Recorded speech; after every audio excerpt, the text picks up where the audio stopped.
அமெரிக்க அதிபர் Donald Trump இந்தியாவின் வரி விதிப்பு கொள்கைகள் மீது மீண்டும் தனது கடும் விமர்சனத்தை பதிவு செய்துள்ளார். பல ஆண்டுகளாக இந்தியாவுக்கும் அமெரிக்காவுக்கும் இடையே ஒருதலை பட்சமான வர்த்தக உறவு நிலவுவதாக அவர் குறிப்பிட்டார்.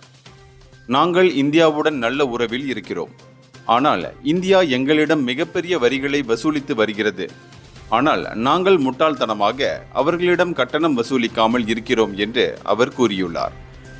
இந்தியா அமெரிக்கா வர்த்தக உறவுகள் சில துறைகளில் சர்ச்சைக்குரியதாக இருந்தாலும் இரு நாடுகளும் பல முக்கிய சர்வதேச விவகாரங்களில் ஒத்துழைப்பை வலுப்படுத்தி வருகின்றன.